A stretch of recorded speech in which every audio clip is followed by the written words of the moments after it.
Menteri Keuangan Purbaya Yudi Sadewa memberikan jawaban dan tanggapan menohok saat ditanyakan soal kebijakan ekonomi Indonesia dalam 10 tahun terakhir, di mana pada masa itu berada di bawah kepemimpinan Presiden Joko Widodo atau Jokowi, dengan Menteri Keuangannya yang terlama sejak 2016, adalah Sri Mulyani.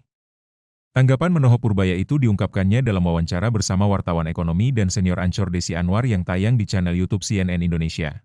Kamis, 30 Oktober 2025.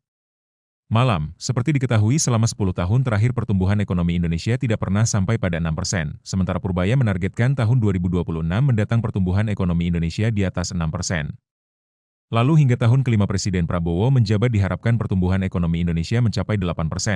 Sesuai target Purbaya, awalnya Desi Anwar mengatakan bahwa dirinya mewawancarai Purbaya terakhir kali saat masih menjabat Ketua Lembaga Penjamin Simpanan, LPS.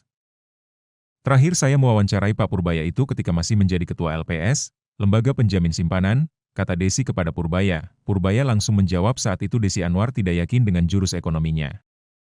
Waktu itu Ibu Desi nggak yakin dengan jurus ekonomi saya. Dia agak skeptis. Gimana caranya katanya? Iya.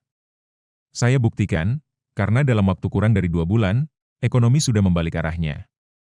Sudah membaik arahnya, kelakar Purbaya sambil tersenyum. Desi lalu meminta Purbaya menjelaskan ekonomi Indonesia saat ini.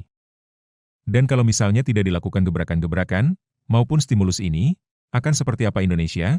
Tanya Desi. Purbaya menjelaskan bahwa sebelum dirinya menjabat Menteri Keuangan, ada demo besar-besaran akhir Agustus 2025 di sebagian besar kota di Indonesia. Itu orang menariknya selalu ke politik, karena politiknya kacau dan lain-lain. Tapi kalau sebagai ekonom saya lihat itu semua triggernya dari kondisi ekonomi yang buruk terus-menerus. Sebetulnya awal tahun sampai April ada harapan, karena ya ada injeksi uang ke sistem, kata Purbaya, tapi, menurut Purbaya pada Mei, Juni, Juli dan Agustus pertumbuhan hampir 0%. Terima kasih sudah nonton, jangan lupa like, subscribe, dan share ya!